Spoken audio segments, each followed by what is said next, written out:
Welcome to Mind Tricks Radio, where we'll explore contemporary topics in psychology through interviewing creative and innovative thinkers in the field. I'm your host, Dr. Aaron Kaplan. Thanks for tuning in.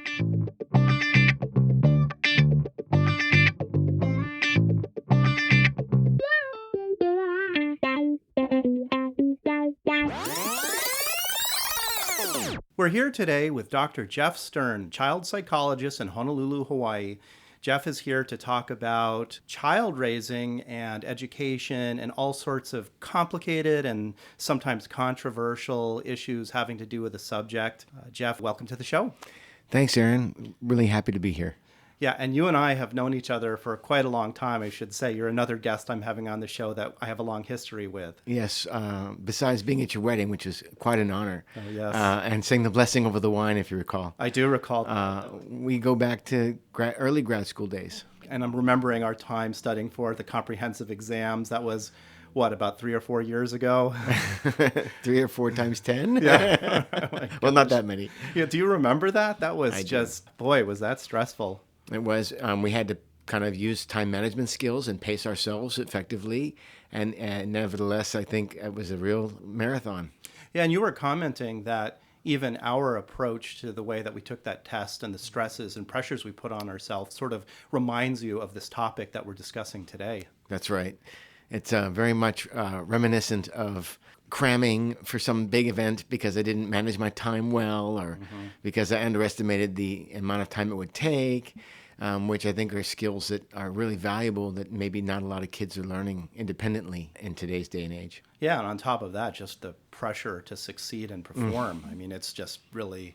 I remember how strong that was when we were studying for the test. If you recall, it was if you don't pass comps, you don't move forward. You don't get to get your doctorate after all that we put in. I was like, that's not going to stop me. Right. There's a lot of pressure there. So I want to talk with you about this complicated topic about overscheduling children, raising children, and boy, I don't know if we're even going to come to any kind of conclusions, or maybe we'll come to some today. I really want it to be more of like an open-end discussion about the kind of pressures and stresses that parents have raising their kids. It's tough, you know. You and I are both parents, and we've been through it, and it's hard to know what's the best approach for your child. Yeah. So I want to meander through this with you today, pick your brain, and talk about it. But first off, I think it would be great to get a little bit more background information about you. How did you get into this field, and where did your interest come from? Well, I kind of started getting involved in psychology back in high school. I was a natural fit for the peer counselor program at school. I was friends with everybody and very much lucky to be a young person growing up in Hawaii at a private school where I was only in one school from kindergarten all the way through 12th grade. And so I knew a lot of people, had a lot of relationships that were really valuable and helped me kind of grew up with good mentoring and good peer mentoring. So very, very fortunate. That's kind of the whole social indicators of health kind of thing where I had a lot of positive things that helped to buoy me and get me in the right direction. And then so after peer counseling, I took psych and soc in college, and the natural fit was to try to start working in the field. I thought I was going to work with adults, but then my first job out of college was working with kids, and I just loved the kids. Just really enjoyed working with the kids with severe emotional and behavioral disturbances and kids with learning and neurodevelopmental disabilities. And that's been my passion ever since. I've been involved in that field for, go on 30 years now. You also have a background with working with hearing impaired kids, right? Yeah, that was right when I started grad school in the late 80s. Just had an interest in sign language as a way of finding something fun to learn to do while I was grunting away in grad school and huffing and puffing. Meantime, I could, have one night a week where I was letting my brain roll and learning something that I wanted to learn just for me. Right. And then it turned into a career. Yeah, and I should say you're fluent in signing, which is I used to be. I think my skills have deteriorated considerably because of a lack of opportunity. I have still some close friends who are deaf and with whom I get to sign, but it's not nearly as frequent as it used to be. I was much stronger before. So tell us a little bit about your career path now and how we were getting into this topic about parenting.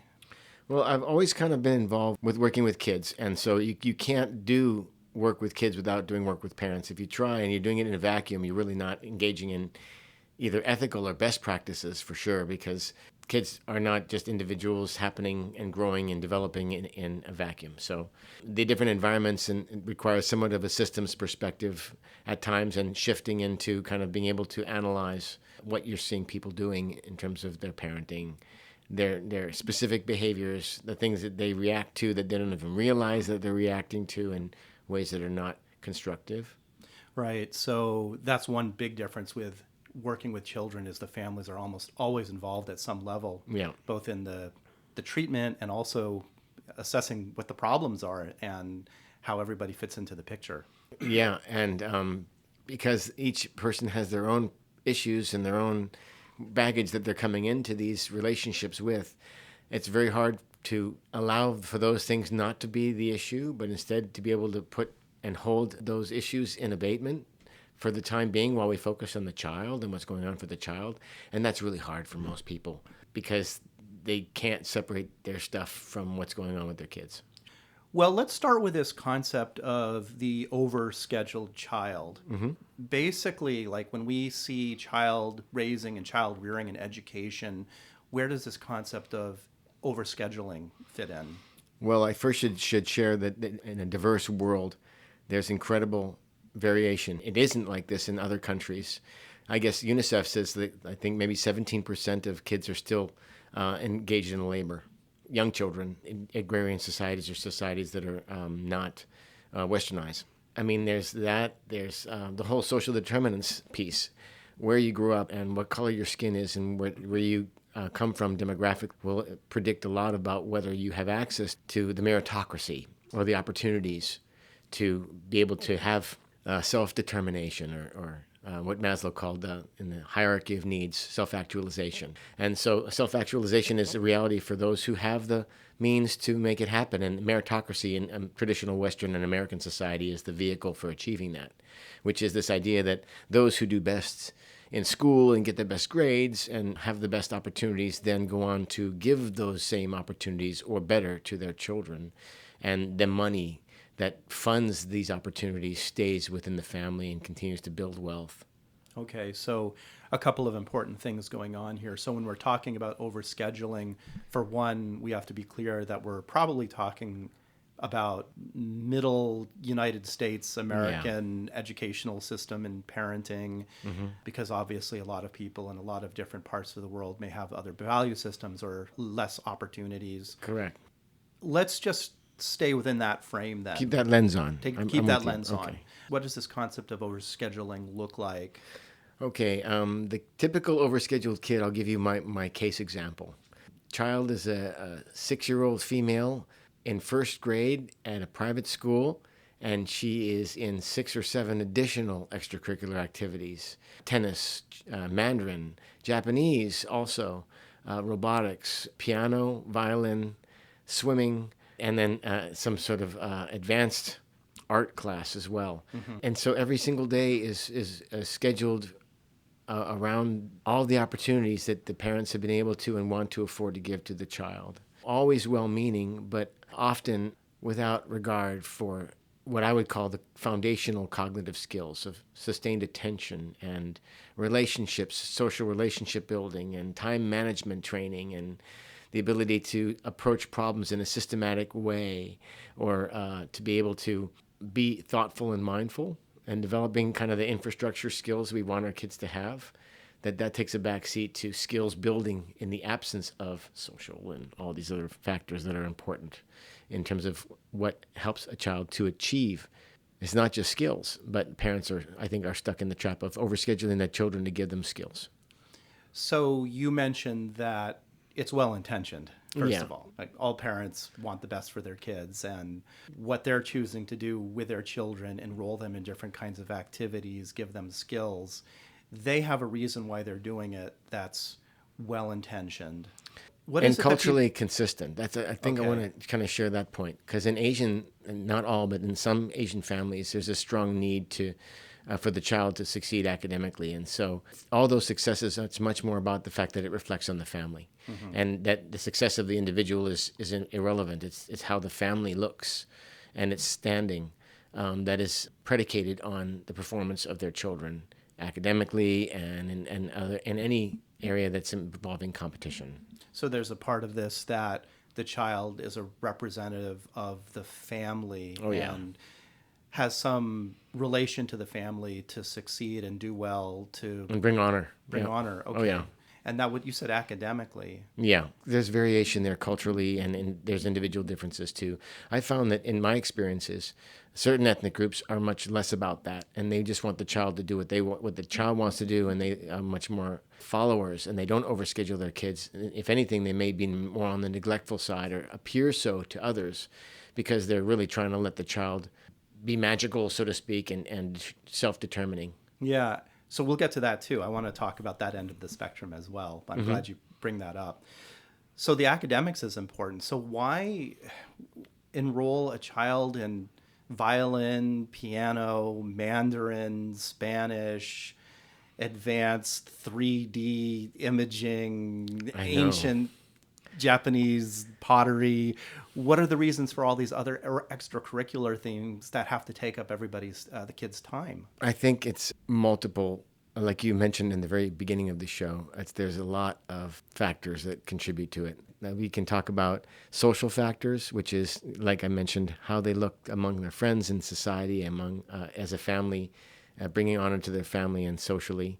I think there's biological belief that their child has a gift, and it's just a matter of finding that gift and helping that child to identify their special talent and interest and gift that they might have that God gave them, and that they are going to do everything they can to help this kid find that gift, because lo and behold, if you just leave the kid alone, they'll probably never stumble across it. That's the belief. So we need to give the child as many opportunities as possible to find it. And to cultivate it. Even if it's not apparent that they have passion for it, they may still have a gift for it. So that cognitive piece. So is it kind of like the parent would say, all right, let's try violin.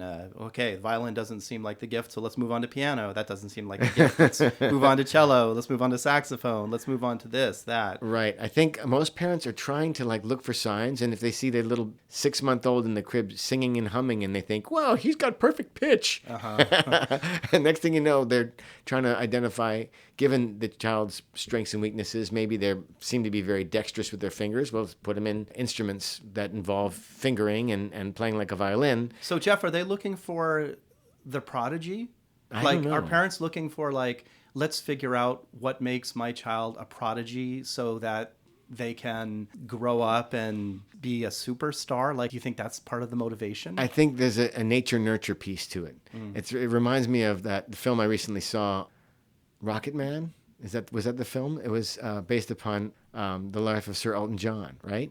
Right. And in that, the grandmother and the mom realize that the little boy has an interest in something, so they enroll him and get him lessons, and then that turns into your child has a lot of talent here, so they push now because this could get him a scholarship, this can give him opportunities to excel, and he could be great at it. So let's make him do it because he could be great at it. But then I've seen kids who not only could be, but already are great at the age of 12 or 13, and they're being Olympic consideration for sports and so forth, only to see the wheels come off when the child does not really like what they're doing and feeling that they're being pushed. Andre Agassi is a perfect example of that. He wrote about it in his biography. So that has to do with being pushed and burning out. Oh, yeah, big time. And I was going to ask you about that. Is that something that happens from these overscheduled kids, that they are pushed to do all of these things and burn out on it? How common is that? That's a good question. I can only speak on clinical experience. I did a little bit of a search, but I didn't really find much in terms of burnout from overscheduling. But a lot of literature talking about overscheduling.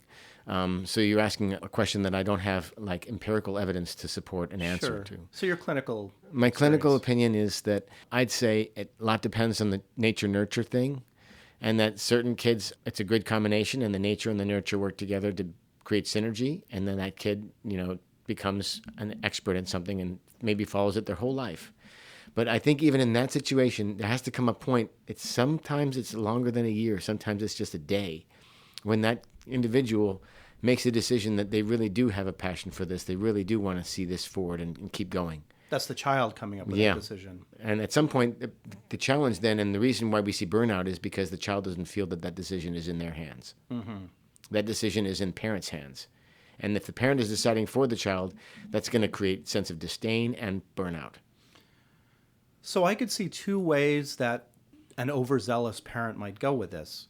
The overzealous parent might say, let's just bombard our child with everything and see what sticks. And so the child is overscheduled with lots of different things. That's the idea of like, on which thing does my child have this? Glom on, right? Yeah. Yeah. And I could also see the other one, like, we're going to push our child to do piano or math or whatever it is and just focus on that all the time, because like with practice makes perfect. If you push the child enough on one thing, they'll gain mastery of it.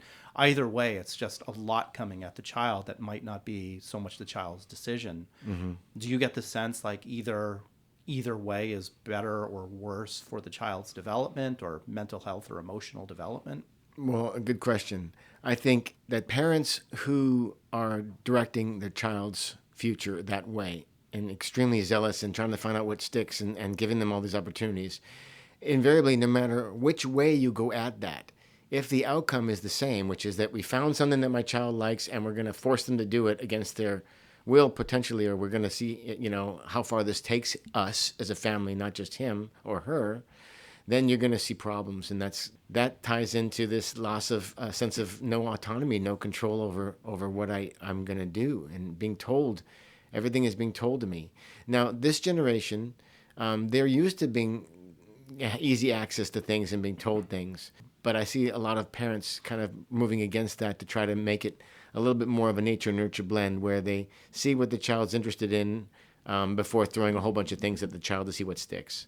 They'll make a more educated guess and say, well, he's showing interest in this and there's potential there. It runs in the family. Uncle was an artist and he's just drawing up a storm at age 4. Let's see where this takes him. But I'm also seeing that tempered with this idea of technology and the future and what kinds of jobs are going to be in demand and wanting to make sure that the meritocracy is served. So one of the major complicating factors is the idea of the dynamics of the 21st century and how fast everything is changing, and the job market and the whole gig economy idea is really, I think, throwing everything that I think we know as psychologists and professionals in this field into a bit of a, oh no, now what are we going to do with all these pressures brought to bear? And that's almost like there's a smaller and smaller pot of gold that these parents are now shooting for. And so like you'll see these snowplow parents like Lori Loughlin and these parents who are trying to do whatever they can to get their kids the opportunities because they believe that you need to have that advantage now. Otherwise, there's not much hope. So is that true? Is that an actual true statement that in this meritocracy, there's a smaller pot of gold and the child needs to be very competitively placed in order to survive in the future? No, there's absolutely no evidence to support that. Okay. I'm going to put it out there firmly. What there is evidence to support is the idea that people still believe that their kid has to go to an Ivy League school or that their kid has to have the best opportunities in order to achieve at the highest levels. That the kid who's going to, UH Hilo isn't going to be the next president of the United States. That's the assumption. Or the next CEO of IBM or whatever, right? And the fact of the matter is the child who goes to UH Hilo is probably not going to be the next president of the United States, and neither is the child at Harvard, right? That's right. That's exactly right. And I was kind of disappointed to learn when I was working at a private school, and disappointed to learn that the sheer volume of parents who are still firmly entrenched in that belief and don't seem to get the fact that your child is going to do great as long as they go to a school that's a good fit. Well, so now we're getting into talking about colleges, and I wanted to ask, to what degree does that play into this conversation? Are parents obsessed with college and their children getting into college and which college they go to? Oh, yeah. And that's a part of the meritocracy. It's like some of the kids that I've worked with, their parents feel like they have to go to a top 15 or top 20 school in order for their child to have a chance. And that it's not a if or what do we do if. It's like they have their mind set on it. Some of this has to do with another complicating factor, which is parents living their dreams and hopes out in their children vicariously. So it's like, I wanted to be a professional musician. So the fact that my child has musical proclivity and is really gifted I'm going to try to force him to go to music school, and I'm going to get him into Juilliard if it takes every dollar in my bank account to get him there, so that he can become this world famous musician, which is something I dreamed of but never could do. And I'm going to do better by my child by giving my child the future that they dream of, rather than the one that I had. So that's getting back into some of these psychological factors and systems factors that I'm glad you're bringing that up. And I don't know how aware parents are of this usually, but the idea that the pressures I'm putting on my child to do X, Y, and Z are because of my feelings of failures or inadequacies that's pushing the pressure I'm putting on them. Yeah, I mean, I'm sorry I keep on jumping around topics on you a little bit. It's okay. But I kind of had a feeling that's the way this interview was going to go. I know you long enough. Yeah, but to kind of get to the question you're asking specifically, I wanted to get on the whole meritocracy piece Yes. at length, because it's really this belief that only those who have these opportunities are going to be successful. And I have friends, many friends who are physicians and lawyers and all different types of well-respected professions who went to public school. And I had one that went to public and one that went to private, and they're both doing just fine. And they both have similar opportunities to go to college and to explore their futures. But ironically, in Hawaii, it's like such a public versus private mentality. Yeah, it is. Without realizing, and again, that speaks to the fact that parents have this in their mind, that this is how you got to do it, that the education available to kids out there in the public sector is so inferior to the education they've been sold that is available to them in the private sector, that they're going to do whatever they need to sacrifice-wise to make sure their kid goes. But in return, their kid has to perform. It's almost like, if you don't perform in private school, I'm going to threaten to take you out and make you go to public school. It's like it's a form of punishment. Oh, totally. It is totally like leverage. Like, you have to have these great opportunities, and I'm giving them to you, but only if you perform. Is that scary to kids to hear that they might have to go to the evil public school, the ones that go to private school anyway? It's fear-based intimidation Yeah. to control behavior, which we know and this goes back to the overarching issue of parenting. I imagine that must create a lot of anxiety and stress for the kids. Enormous. I mean, just pressure that whether it's you're in a private school and we're going to demote you to public school or whatever, just the idea that if you're not doing as well as we think you should be doing, you can face some kind of a punishment of some sort. Right. And the punishment is like your future will be taken away from you, kind of an Yeah. attitude. And yes, these kids have major anxiety and depression issues. So Jeff, and I want to get to that also a little bit later too, the clinical presentation of kids. Okay, 3.0 average versus 3.5 average versus 4.0 average. Does any of that matter in the greater picture, the GPA, in terms of the success of the kid and how they do in the future? Well, there is some indication that kids who learn critical thinking skills and these kinds of abilities at a younger age, they often and are given the proper kind of parenting model, which is much more scaffolding than it is directive, that those kids often have high achievement scores. But there's so many things that factor into achievement. It's hard to determine how much variance one particular variable might have. That the research is very complicated. So you're saying there may be some correlation between GPA and success, but it may not be a causality thing. Oh, for sure. I think there's a correlation there, but the correlation is also tied to college graduation, and it's graduating from college is correlated with a higher income than just a high school grad, and then getting a master's or an advanced degree is correlated with a higher income than having only a high school diploma or a college degree. But again, you cannot say it's causal because of all the factors that weigh into that. Sure. And then we get to college. So I'm just throwing this out here, but the kid with the 3.2 average doesn't get into Stanford. And so they go to a small liberal arts school, or they go to a University of Oregon, University of Washington, something that it's a little easier to get in with GPAs and SAT scores and all of that. Are there going to be any differences between the success from the graduate from one versus the graduate from the Ivy League school? Only in terms of opportunities.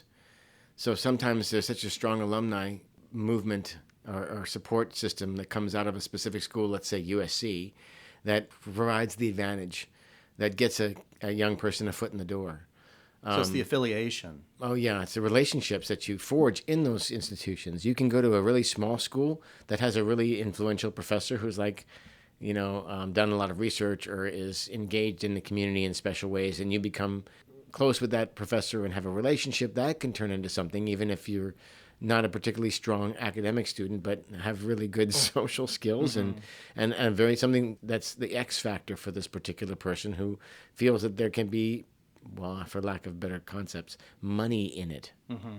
So basically then having a really good GPA and going to a really well-respected college may afford you some advantages because you may be mingling with very driven students who network and connect with each other and support each other. Yeah. But there's no reason why somebody going to a state school or another school that can't forge relationships with people and what they're doing, professors or other fellow students, and do that as well. I kind of want to make a distinction here for you. Yeah. And the distinction I want to make has to do with the opportunities that are afforded. It's not like they're going to have a better life. It's just that they're going to probably follow the path that their parents want for them. That path is more easy. If I wanted to be my kid to become a film director, and I had connections at USC Film School because I went to USC, and then I used those to help my child get connected, or my child uses those connections to get into film school and then goes on to have a great opportunity, that's all depending on the fact that the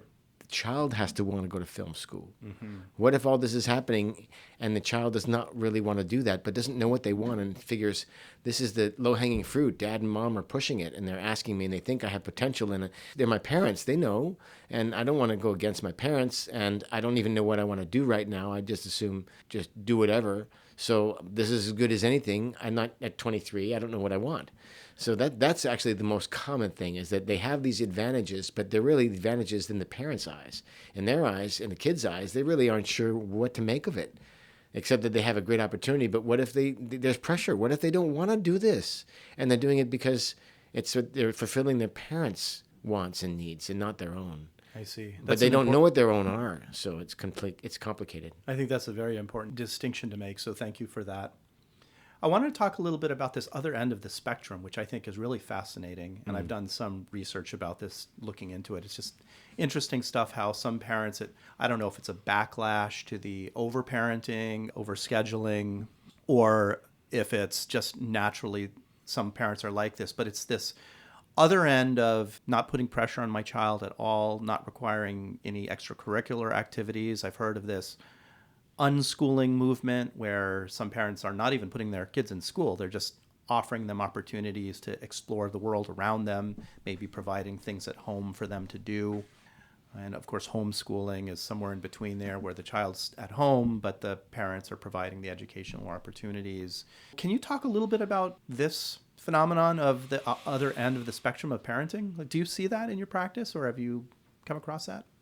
Well, a lot of times I don't get to see those parents. More often than not, they are either the kid's doing great, and so there's no need to see a psychologist because they don't believe in the wellness movement as much as psychologists helping people who are having a problem. I might see those kids for coaching where the child has shown an interest in something and the parents want to help the child achieve it, but always in response to the child's initiations, not their own insistence or pressure. When I do see these kids, the problem is that their parents have been so much whatever you want, bud, we're friends, bud, that the child ends up going into bad things. Most of the time it's a substance use issue. They're not getting a lot of direction and supervision from their parents, and they just sort of meander out and meet kids that they use drugs with. Yeah, well, it depends on what they get interested in. Yeah. Let's say they get interested in surfing. Well, then they're going to get exposed to surfing culture type stuff like drugs. And same with skateboarding or some other sports.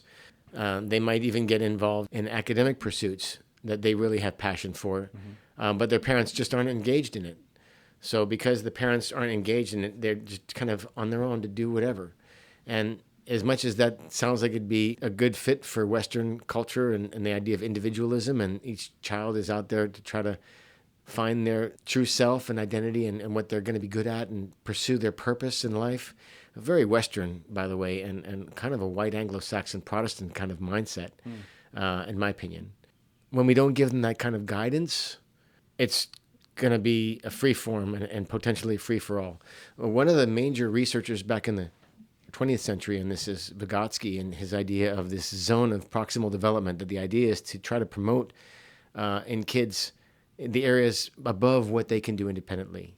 And so we know from his research and research for those who followed him that educational process leads to the highest levels of retention and learning in kids. That it's like if someone doesn't know how to fix out a toilet, you don't just throw them in there and make them do it and say, you'll figure it out. That's above their zone of proximal development, what they can do independently. What they can probably do independently is watch a YouTube video, and maybe what they can do independently is get the right product from the store. So you might have a child doing, helping you, what should we get? What do we get for this project or whatever? And so they can help you, and you give them some support, or if it's an adult, the same kind of thing applies. But then the goal is to give them opportunities to be successful with as little support as needed for them to achieve either success or failure, but to learn positively from the experience. So parents who are trying to raise their kids in this way, you had mentioned earlier the idea of like getting out of the way of the child, but that doesn't mean getting out of the way and disappearing completely. Right. So the one that comes up a lot is this idea of managing their children's internet usage or phone usage. Denise Pope did a bunch of research in this. What she had found was that a lot of times we're trying to control. So the parent will monitor the child's use or confiscate the phone and look through all the sites that the child has visited. They're basically doing heavy-duty policing of their child's behavior. That, I would argue, is not good zone of proximal development kind of training. It's not good parenting because you're not teaching the child to make good choices. You're thinking at level 1 and not at level 2, where it's like what's going to help the child to have more moralistic mindset. What's going to help the child to be more planful and mindful of their time. So these parents are saying, I have to get rid of the internet and I got to shut it off because my child's not doing their homework. Well, that's because the other stuff is more interesting to the child than their homework. So the answer to that is probably much more complicated than we can have a conversation about. I was just going to say, this is a whole other can of worms that we should probably just have a whole other podcast episode about the use of social media and screen time and all that. I guess the point I wanted to get to about it was the idea that parents are using that as their litmus test for parenting, rather than monitoring and kind of being on there and doing it, engaging in the child in a very punitive way regarding its use, is to take the time, which parents don't have, to sit down with the child and actually do it with them.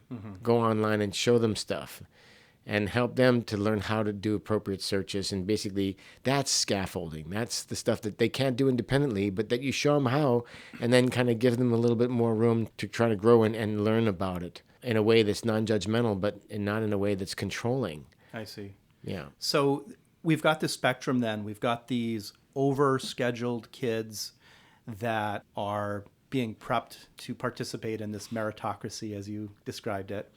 And we have, on the other end of the spectrum, the more permissive parents who let the kids go out and explore and figure out their interests. And I don't know if you have any data or information about the outcomes of both of these two styles of parenting, but what are your thoughts? Like, is there anything we can say about the end result, level of happiness, success, however that looks, for the two different styles? Is there anything we can look at? I think the research has moved from either or to one of modeling, which is like, what's the best fit? What's the best fit line to fit the data we have? So the best fit is, given this child's proclivities and interests and passions and developmental trajectory and strengths and weaknesses, and the parenting style and the parenting interests and the way the parents are and how they were raised and their values and so forth, what's going to be the best fit line that's going to help the two to kind of create synergy, or help the child to actually achieve and be satisfied with what they're doing in their lives. Well, that makes perfect logical sense from an academic standpoint. Yeah. How do parents figure this out in real life? Well, let's take, I think there you're going to be very concrete. So it's example would be, where do I put my child into school? What school would be best for my 11-year-old who's we're trying to consider private school next year? It's like, well, on the one hand, the controlling parent is going to try and get their kid into the school that they went to, or the school that they think is best, without considering what may be the best fit for their child, where their child's strengths and weaknesses are going to be the best fit. On the other hand, there's the parents who just say, we're going to save our money for college and not try to get the child into any private school and not worry about that. And then the child, maybe there's risks and benefits to that, but if the permissive parent, the child is then free to do whatever they want, and they may end up not even being very motivated academically, because there was a study out of LA school district that showed only 17% of their kids were actually engaged and ready to learn in the public school system at LA. And I think we have a very high dropout rate here too in school. So there's the risk of being too permissive and just letting your kid go to public school without any concern for their education, and whatever they choose to do is fine, because then that could get away from you as well. And am I hearing you say that a lot of that decision really may depend on the particular child? Yeah, because there may be the kid who does great being left by themselves and figures it all out on their own, and their parents are seen as geniuses for having been permissive and given them the space to grow. And then there's the ones who I see where the parents were very permissive and the child went right into drugs and all kinds of other things. In that case, what I see is kids who are impulsive, and particularly boys with impulsivity and not a lot of structure, they're the ones who often will get themselves into trouble. So what I'm hearing you say is that parents really have to be very aware of their children, their personalities, their particular needs, their learning styles. I think it's a combination of awareness and humility. I think parents have to be humble to the fact that they can't control these things, but that they should be seeing what their child is giving them, rather than trying to read what they want to read into what their child is doing. That makes sense, yeah. So let's talk about problems. Okay. So you're a clinical psychologist. You've seen your share of problems with a family and problems with children. What are the most common problems that you see with these children, and how can you relate it, if at all, to the overscheduling, to the permissiveness? I think the problems that I see are poor time management among young people. They don't know how to schedule stuff and coordinate stuff. Depending on the parenting that they've had, a lot of kids who had parents who are over-controlling don't know how to do things for themselves.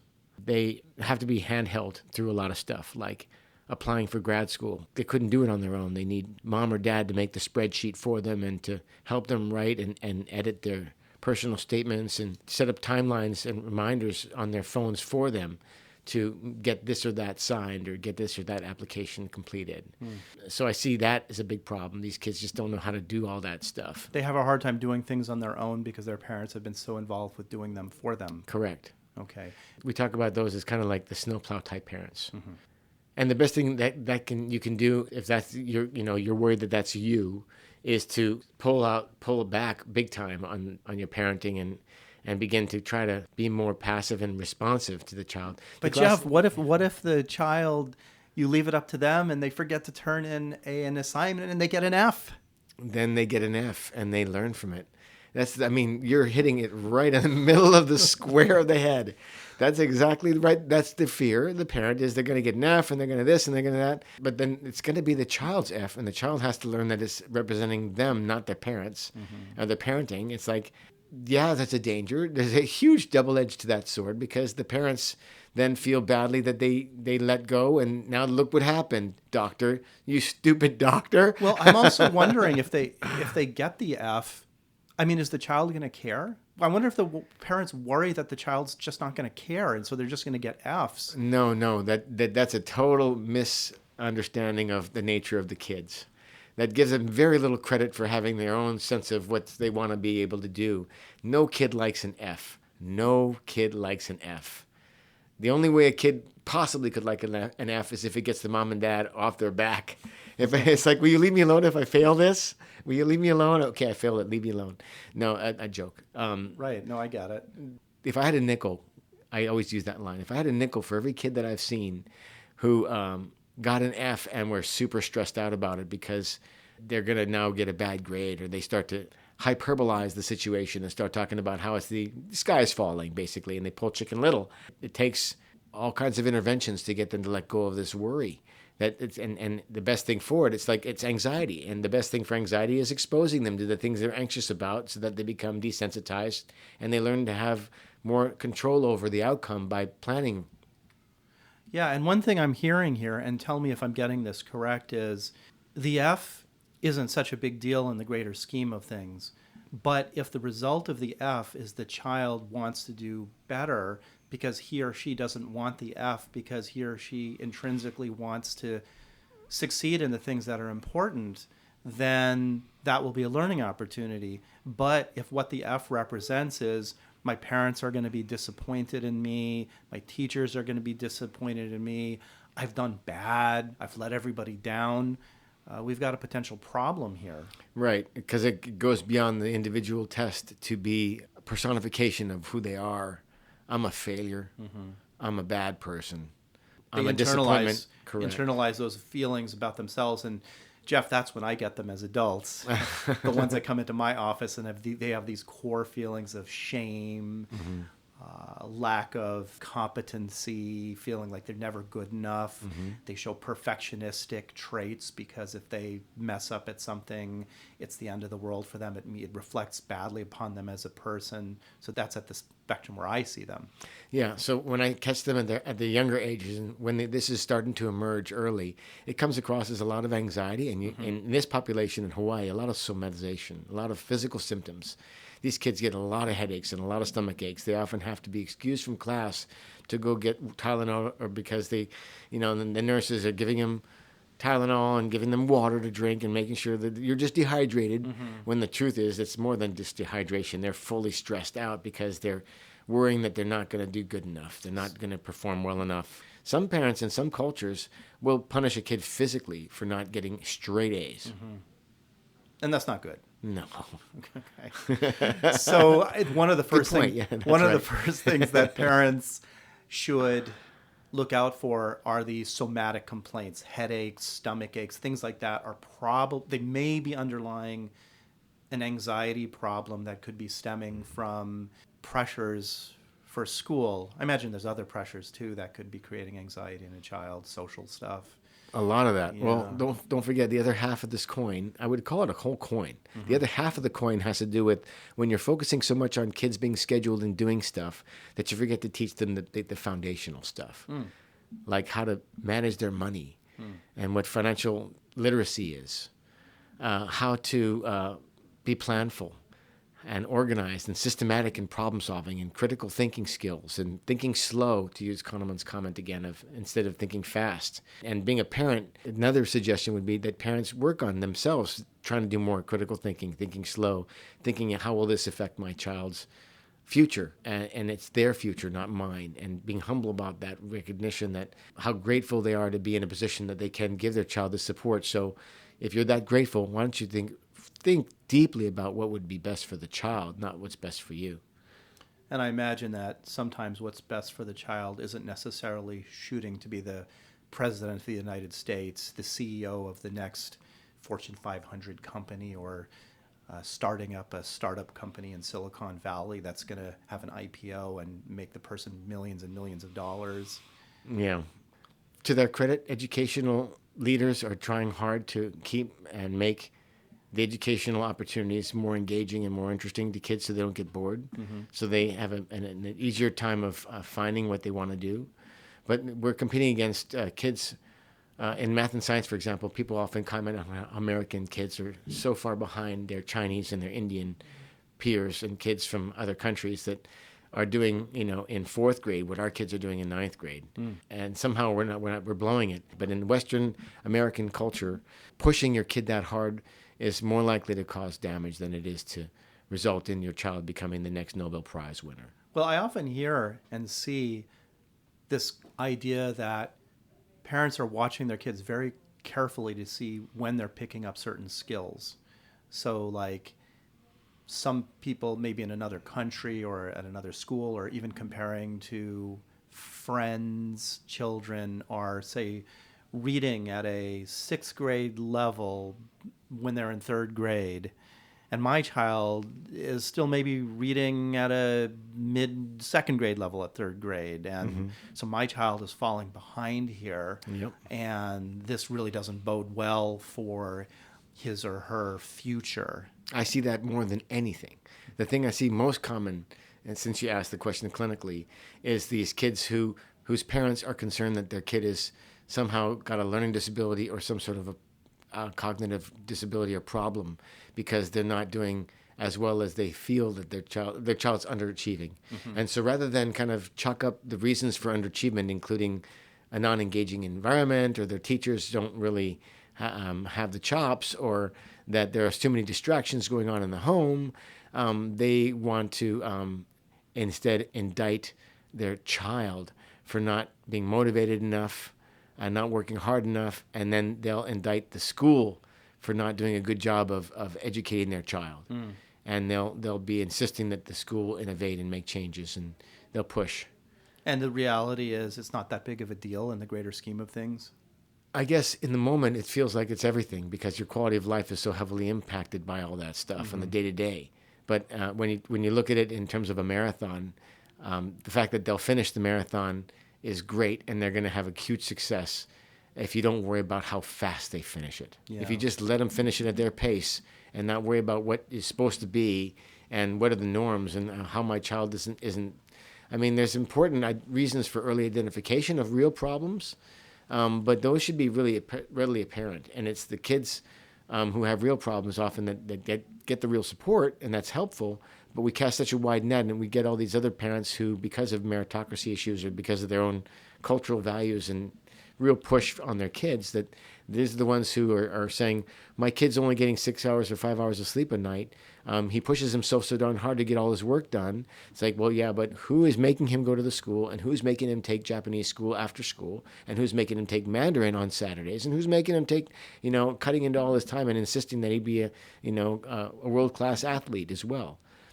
That's going to cause problems for anybody, not just for, your child. So you can't be blaming the child or the system. You're the parent. At some point, we often, at this generation, we give our kids too many choices. We say, well, what would you like to do? So one of the additional things I would like to recommend, and I do with my clients as a rule of thumb, is I say when it comes to extra things, like besides school and chores, two things is what I try to recommend. Make them do one thing that they need. Like for my son, he needed discipline, so I got him into martial art, and felt like you may not like this, but guess what? You're gonna do it, and there's no coming out. You're doing it. And your son ended up loving martial arts, right? Yeah, he did. Yeah, he did, and he had a couple of important moments that helped him to love it, where he was having failure and then had finally a success, which is part of the scaffolding piece that is such a big part of it. There's also there's this pressure to be able to achieve all those things, and I'd rather that there be some goal setting that happens on the part of the kid, or consideration for the kid's viewpoint. As parents, we do make our decisions, and we're responsible. So you have one that the kid gets to choose as well. And that's like, I choose this for you, and you're going to have to do this. But in exchange for this, and in consideration of your desire to be an autonomous human being and follow your own interests, you get to pick something that you want to learn too. Jeff, what if the child says, I don't really want to do anything. I just sort of want to chill. I'll go to school. I'll try to do well in school. But I don't really want extracurricular activities after that. I kind of want to just relax, do my thing, do my homework, not be stressed out. Is that okay? Oh, that's brilliant. I wish Really? there were more kids like that. It's pretty rare. I don't get to see that very often. Well, are they missing out, though, because they didn't become a prodigy and they didn't tap into that thing that if they had only taken that extracurricular thing, been exposed to it, that they might become a great piano player or a magnificent Michelangelo? They might be a great father too, a teenage father as well. Right. So there's a lot of things that go into this. I would prefer to see the parent who is passive and waited until their child showed them an interest or came to them and saying, I want to do this. But at the same time, I would be also exposing the child to all kinds of different things. And in the car, you're going to listen to different types of music. And, we're going to go to the zoo and we're going to go look at animals and we're going to go to the art store and we're going to try to do some painting and fool around with this and that and see what the child seems to like to do. Yeah, and I want to make a point, and tell me whether you think this has merit to it or not. This idea that this exposure to activities or exposure to stuff, whatever it is, you're listening to things in the radio in the car, you're checking things out in your environment, the impact that might have on the child's interests and pursuing interests may not even manifest until adulthood. You may not even see it in childhood. Oh, yeah. And there's also the common one where the child is exposed to something at a young age and gets tired of it. But then if everybody backs off and just gives them room, it comes back around because there's a seed in there and they really did like it. It was just being suffocated by pressure. Mm-hmm. it's okay and good to expose your kids to lots of stuff, but try to be passive about the pressure piece and allowing the child to decide what they really would like to pursue. And then giving them the opportunities to pursue those things in moderation, not like to the exclusion of their responsibilities. So ideally, you want a couple priorities to be straight. And for me, kids, their number one priority is to learn. And then the second one is to have fun. And so I try to see if we can achieve both of those things in their schooling. And then beyond that, then we're getting into the fine tuning of discipline. The kid who needs the discipline versus the kids who are very self-disciplined. Not every kid needs that. But every kid does need a good foundation of responsibility and preferably of being able to make smart, healthy choices. But you can't force a kid to make them. They have to kind of come to that developmental stage. I love it I laugh when I hear parents ask their kids, "Why'd you do that?" And the kid's 5 or 6. It's like, you're not going to get a very good answer. I guarantee it. You're asking because you want to ask. But you have to understand child development doesn't work that way. And kids don't have the capacity to give you a why until they've reached a higher level of cognitive functioning and processing. And maybe even expecting to have a why in the first place isn't the right thing to ask, because maybe people just do things because they feel compelled to do it and they don't have a good answer for it. That's right. Even as a teenager. Right. So I'm suggesting that at the young ages, you give them opportunities, and if kids show interest, you let them pursue them, but you don't force it. But then at some point around the time where they're 12 or 13, their adolescence kicks in, and they start to have a higher level of understanding of the nature of things and start to identify with some interests and strengths. Is that you go strengths-based and really focus a lot on what their strengths and passions are, and not be so critical of the things that they're weak in, because that's so much of what the negative messaging is to our kids is you need to fix the areas where you're weak, because the areas of strength are always going to be there, but you need to be well-rounded and Machiavellian. Mm-hmm. And the truth of the matter is that's just not how how evolution has been how it's been working. It's been more like those who are really, really good at certain things, they're going to rise to the top of those things and they're going to excel. Right. You let the hunters go hunt, and the ones aren't so good at hunting, you let them make pottery or do something else that they're really good at. Right. It doesn't make sense to make the potters be hunters and the hunters be potters. Of course. Yeah. So, Jeff, we could go on for hours talking about this stuff. We could talk about anything for hours. That's probably true. Do you have a few last words or thoughts that you want to leave us with today that you think would be interesting or helpful that we haven't covered? I think the role of coaching is undervalued.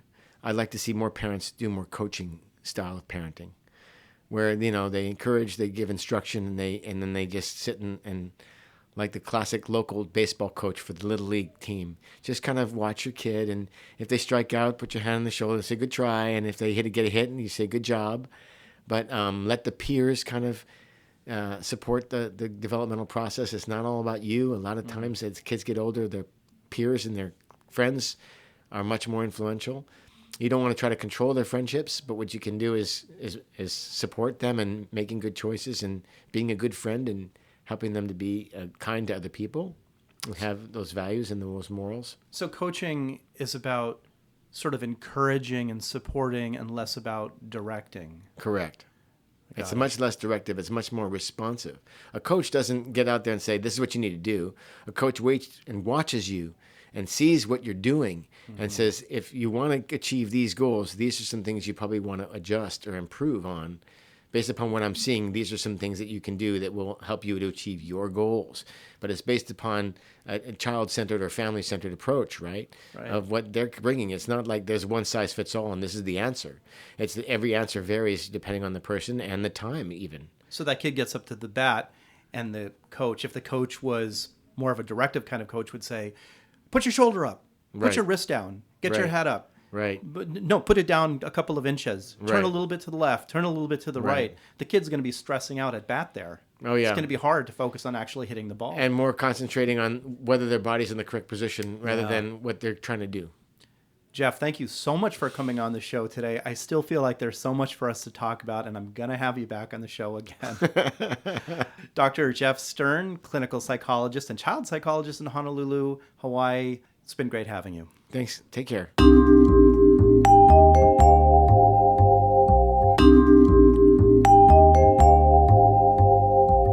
Thank you for listening to Mind Tricks Radio. I hope you have enjoyed the program. For more information about Mind Tricks, please go to my website, www.waikikihealth.com. Please be sure to subscribe to Mind Tricks podcast and accompanying blog to be notified of new episodes of Mind Tricks. Please be sure to follow Mind Tricks on Facebook by following and liking posts by myself, your host, Dr. Aaron Kaplan.